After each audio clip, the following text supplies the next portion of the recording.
like a Hellcat.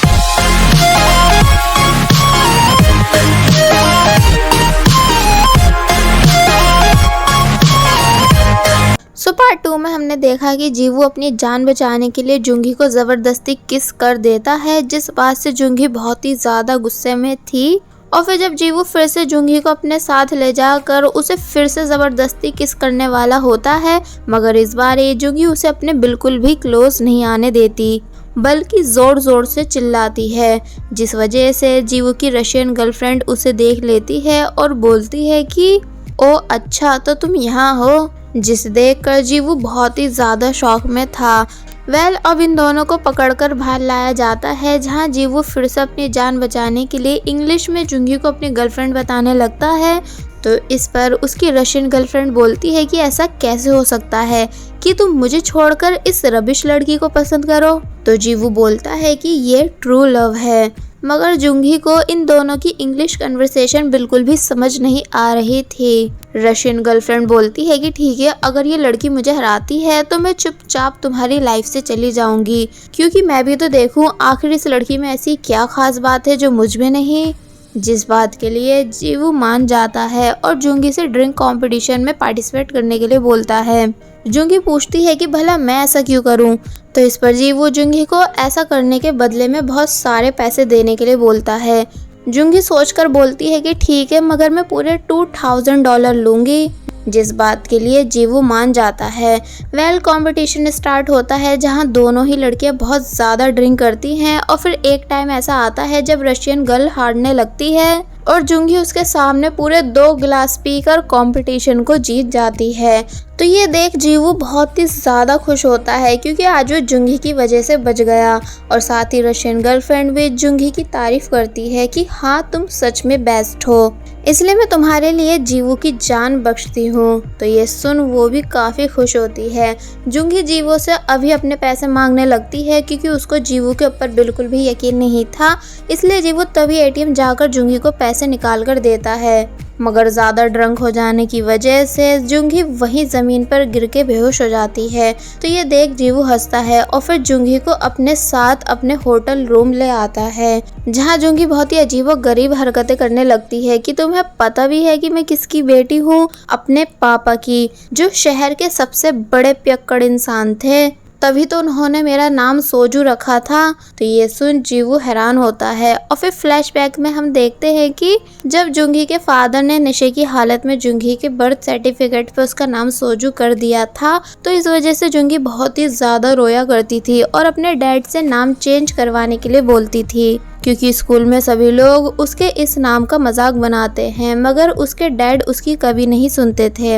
इसलिए present में ये सभी बातें जानकर जीवू जुंगी को अब तक की सबसे अजीब लड़की बोलता है। जुंगी जीवू को बहुत बुरी तरह मारने लगती है, क्योंकि उसको ड्रिंक से बहुत नफरत है, मगर उसे जीवू की वजह से ड्रिंक करनी पड़ी। इसलिए जीवू जुंगी को खुद से दूर करता है कि तभी डोरबेल बजती है, जिसे जब जैसे वो खोलता है तो सामने किम योंग था, जो कि जीवू के कॉल करने पर जुंगी को लेने आया है। और फिर तभी अंदर आकर जुंगी को होश में आने के लिए बोलता है। तो ये सुन जीवू बोलता है कि ओ अच्छा, तो इस लड़की का नाम जुंगी है, मुझे लगा सच में इसका नाम सोजू ही है। तो ये सुन किम योंग जीवू से जुंगी के बेहोश होने का रीज़न पूछता है और पूछता है कि आखिर इसने किसके साथ इतनी ज़्यादा ड्रिंक की जो ये बेहोश हो गई। तो इस पर जीवू पहले किम योंग से उसके और जुंगी के रिलेशन के बारे में पूछता है कि क्या तुम इसके बॉयफ्रेंड हो, क्योंकि इसके मोबाइल में तुम्हारा नंबर सबसे ऊपर था। मगर किम योंग कुछ नहीं बोलता, बल्कि चुपचाप जुंगी को उठाकर अपने साथ ले जाने लगता है। तो ये देख जीवू फिर से किम योंग से वही क्वेश्चन करता है कि तुमने मुझे बताया नहीं कि आखिर तुम इस लड़की के कौन हो। तो तब किम योंग बोलता है कि हाँ, मैं इसका बॉयफ्रेंड हूँ, मेरा नंबर इसके मोबाइल में सबसे ऊपर था, क्या ये बात तुम्हें समझ नहीं आई? तो ये सुन जीवू चुप हो जाता है और फिर किम योंग को रोककर बताता है कि वैसे जब ये लड़की जागेगी तो इसे मेरी ज़रूरत होगी। किम योंग चिढ़कर पूछता है कि मतलब? तो इस पर जीवू उसे नोटों की गड्डी दिखाता है और बोलता है कि इस वजह से, क्योंकि ये इस लड़की की काम की पेमेंट है। तो ये सुन किम योंग बहुत बुरी तरह हैरान था, क्योंकि उसे समझ ही नहीं आ रहा था कि इस लड़के के साथ जुंगी ने ऐसा क्या काम किया जिसकी उसे पेमेंट दी जा रही है। ये सीन यहीं कट होता है और अब हम जुंगी और किम योंग को घर में देखते हैं, जहां किम योंग जुंगी को सोफे पे लिटाता है और फिर उसके सॉक्स भी उतारता है। मगर जब वो जुंगी से उस ब्लू हेयर यानी जीवू के बारे में पूछने की कोशिश करता है कि आखिर वो कौन था जिसके होटल रूम में तुम थी, मगर नशे की हालत में होने की वजह से जुंगी कुछ नहीं बता पाती, बल्कि उल्टा किम योंग के ऊपर वॉमिटिंग करने वाली होती है। इसलिए किम योंग तुरंत जुंगी को अपने साथ वॉशरूम लेकर जाता है, जहाँ भी वो फिर से जीवू के ही बारे में पूछने की कोशिश करता है कि मुझे सच सच बताओ कि वो कौन था। मगर जब जुंगी किम योंग को अब भी कुछ नहीं बताती बल्कि उल्टा सीधा बोले जा रही थी, तो ये देख किम योंग गुस्से से जुंगी की कमर पे जोर जोर से थपकता है। और वहीं दूसरी तरफ जीवू जुंगी की बातें सोच सोच कर मन ही मन हंसता है, क्योंकि उसे वो काफ़ी इंटरेस्टिंग लगी। अब हमें मॉर्निंग का सीन दिखाया जाता है, जहां जुंगी होश में आ चुकी है। पर जब किम योंग ने फिर से उससे जीवू के बारे में पूछा कि आखिर वो आवारा लड़का कौन था और तुम उसके साथ क्या कर रही थी, तो इस पर जुंगी पूछती है कि कौन लड़का, यानी मुझे कल के बारे में कुछ भी याद नहीं। तो ये सुन किम योंग हैरान रह जाता है, क्योंकि अब उसका सब्र टूटने लगा था। इसलिए जब वो गुस्से से बोलता है कि अगर तुम मुझे कुछ नहीं बताओगी तो मैं तुम्हें इस घर से निकाल दूंगा, तो ये सुन जुंगी की किम योंग से लड़ाई होने लगती है। वो बोलती है कि मैं तुम्हारे घर के सारे काम करती हूँ, बर्तन धोने से लेकर कपड़े धोने तक, इसलिए तुम मुझे ऐसा बोल कैसे सकते हो? क्या तुमने भी मुझे और सब की तरह गरीब लाचार लड़की समझ रखा है? पता भी है कल मैंने एक रात के $2000 कमाए थे। और फिर तभी चुप हो जाती है, क्योंकि उसे अब सब याद आता है कि उसे जीवू से पैसे लेने हैं। मगर ये सब सुनकर किम योंग हैरान था और हंसकर कहता है कि ओ अच्छा, मतलब अब तुमने पैसे कमाने के लिए ये सब करना भी शुरू कर दिया। पर जुंगी किम योंग की एक नहीं सुनती और पूरे घर में नाचने लगती है कि ओ नहीं, मैं पैसे लेना कैसे भूल सकती हूँ। मुझे अच्छे से याद है कि मैं एटीएम तक तो पहुँच गई थी। जिसकी ये सभी हरकतें देखकर किम योंग गुस्से से टेबल पर अपना हाथ मारता है और फिर जुंगी के पास आकर पूछता है कि मुझे बस ये बताओ कि क्या तुम उस बास्टर्ड के साथ सोई भी थी? मगर जब जुंगी किम योंग की एक नहीं सुनती, क्योंकि उसे बस अपने पैसों का दुख हो रहा था, इसलिए किम योंग बहुत जोर से जुंगी के ऊपर चिल्लाता है और बोलता है कि मुझे यकीन ही नहीं आ रहा कि तुम पैसों के खातिर किसी के साथ सो गई और उससे एक रात के पूरे $2000 चार्ज किए। तो ये सुन जुंगी शांत रह जाती है और फिर बहुत जोर से किम योंग के पैर पे मारकर बोलती है कि क्या तुम सच में मेरे दोस्त हो? यानी तुम मेरे बारे में ऐसा सोच कैसे सकते हो? मैंने सिर्फ ड्रिंक कंपटीशन किया था, ना कि मैं किसी के साथ सोई थी, और उसी कंपटीशन के वो मुझे पैसे देता। मगर तुम मेरे बारे में इतना गंदा सोच कैसे सकते हो? और फिर किम योंग को बहुत बुरी तरह मार मार के उसे घर से भगा देती है। पर अब इसमें किम योंग की भी क्या गलती, जब वो उसको सीधा सीधा बता ही नहीं रही थी कि सच क्या है। नेक्स्ट सीन में जुंगी उसी एजेंसी लेडी से मिलती है जो जुंगी को फ्रांस भेजने वाली है। वो लेडी पैसे देखकर पूछती है कि क्या ये पूरे $50,000 हैं? तो इस पर जुंगी बोलती है कि नहीं, बस $2000 कम है जो मैं आपको बहुत जल्द दे दूंगी। तो ये सुन वो कहती है कि ठीक है कोई नहीं, मेरी कंपनी तुम्हें तुम्हारे घर सारे फॉर्म्स पार्सल करवा देगी और तुम ये फॉर्म लो, इस पर तुम्हारी फ्लाइट नंबर लिखी है और इसी नंबर के गेट से तुम्हें एंटर भी करना होगा। तो ये देख जुंगी बहुत ही ज़्यादा खुश होती है और उस लेडी को दिल से थैंक्स बोलती है, क्योंकि अब जुंगी फाइनली स्टडी करने फ्रांस जाने वाली है। आगे बढ़ने से पहले मेरी आप सभी से रिक्वेस्ट है कि अगर आप सभी ने अभी तक हमारे चैनल को सब्सक्राइब नहीं किया है तो आप सभी प्लीज़ पहले हमारे चैनल को सब्सक्राइब कर दीजिए और साथ ही वीडियो अच्छी लग रही है तो लाइक एंड कमेंट भी कर दीजिएगा।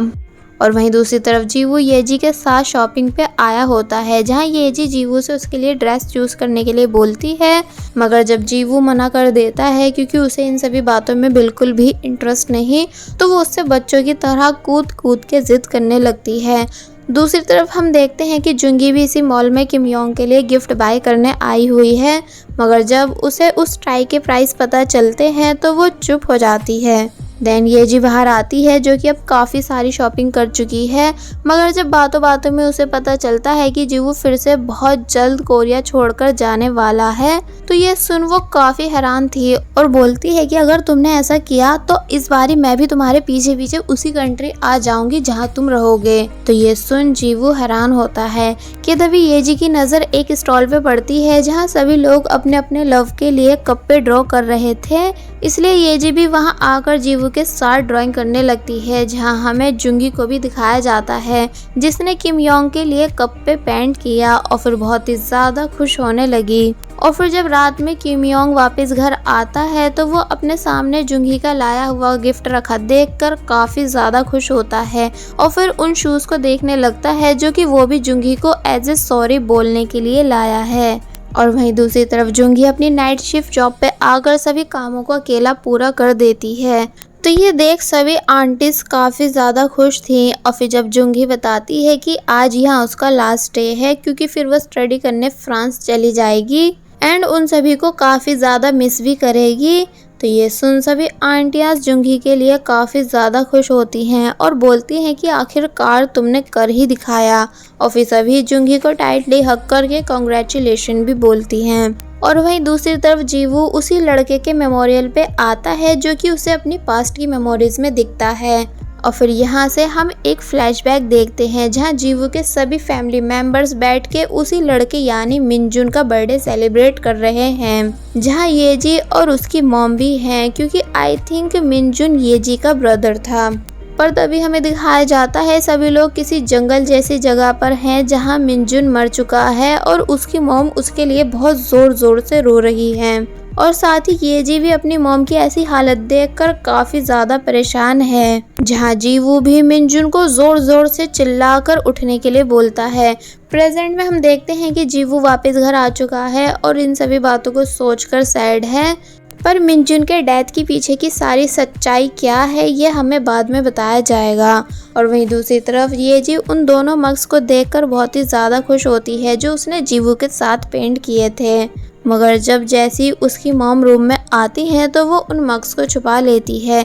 येजी की मॉम बोलती है कि सॉरी मैं आज तुम्हारे साथ शॉपिंग पर नहीं जा पाई, पर जब वो जाने से पहले नोटिस करती है कि येजी उनसे कुछ छुपा रही है, इसलिए वो तभी येजी के हाथ चेक करती हैं जिसमें से उन्हें जीवू के नाम का लिखा हुआ मग दिख जाता है। ये देख वो गुस्सा होती हैं और पूछती हैं कि क्या जीवू वापस कोरिया आ गया, तो इस पर येजी डरते हुए कहती है कि हाँ। तो ये सुन येजी की मॉम येजी को जीवू से दूर रहने के लिए वार्न करती हैं और बोलती हैं कि खबरदार अगर तुम मुझसे दोबारा मिली मैं तुम्हारा घर से निकलना बंद कर दूंगी, और फिर वहां से चली जाती हैं। नेक्स्ट सीन में हम किम योंग को देखते हैं जो कि सुबह सुबह अपनी जॉब पर जा रहा था और जुंगी अपनी जॉब से वापस आ रही थी। जुंगी किम योंग को देख उससे जीवू के होटल रूम के बारे में पूछने लगती है कि क्या तुम्हें उसका होटल रूम याद है और क्या तुम्हारे पास उसका नंबर है, क्योंकि मुझे उससे अपने पैसे वापस लेने हैं। मगर किम योंग साफ मना करके अपने ऑफिस चला जाता है, जहां आकर वो जीवू के नंबर को अपने मोबाइल से देखते हुए बोलता है कि क्या मुझे ये नंबर जुंगी को दे देना चाहिए कि नहीं, क्योंकि मैं नहीं चाहता कि वो उस इंसान से दोबारा मिले। कि तभी किम योंग का दोस्त किम योंग के पास आकर उससे उसके मग के बारे में पूछने लगता है जो उसे जुंगी ने दिया था, और पूछता है कि क्या तुम्हारी गर्लफ्रेंड भी है, पर तुमने कभी मुझे इस बारे में बताया नहीं। तो ये सुन किम योंग जब अपने दोस्त से मग वापस लेने की कोशिश करता है, मगर तभी मग नीचे गिर के टूट जाता है। तो ये देख किम योंग बहुत ही ज़्यादा गुस्सा करता है क्योंकि उसे वो मग जुंगी ने बहुत ही प्यार से पेंट करके दिया था। तो ये देख किम योंग का दोस्त डरते हुए किम योंग को सॉरी बोलता है। अब नेक्स्ट डे हमें जीवू के ग्रैंडपा की जायदाद का बंटवारा दिखाया जाता है, जिसे लेकर जीवू और उसके डैड बहुत ही ज़्यादा एक्साइटेड थे क्योंकि उन्हें पूरा यकीन है कि किसी को कुछ मिले या ना मिले पर हम दोनों को ज़रूर मिलेगा। और फिर ये तीनों घर के अंदर जाते हैं, जहाँ जीवू के डैड की 3 बड़ी बहनें ऑलरेडी बैठी हुई थी और आपस में बात करती हैं कि ज़रूर डैड ने सब कुछ अपने इकलौते बेटे के नाम ही कर दिया होगा। तो ये सुनकर जीवू के डैड बहुत ही ज्यादा खुश होने लगते हैं और जीवू उनसे भी ज्यादा। तो अब आगे क्या होता है, यानी जीवू के ग्रैंडपा जीवू के लिए क्या छोड़ के गए हैं, और वहीं दूसरी तरफ जुंगी क्या सच में फ्रांस जाकर अपनी स्टडी कर पाएगी, ये सब हमें इस ड्रामा के नेक्स्ट पार्ट में पता चलेगा। और बस फिर इसी के साथ पार्ट 3 यहीं पर एंड हो जाता है। There was a time when you had me falling to the ground.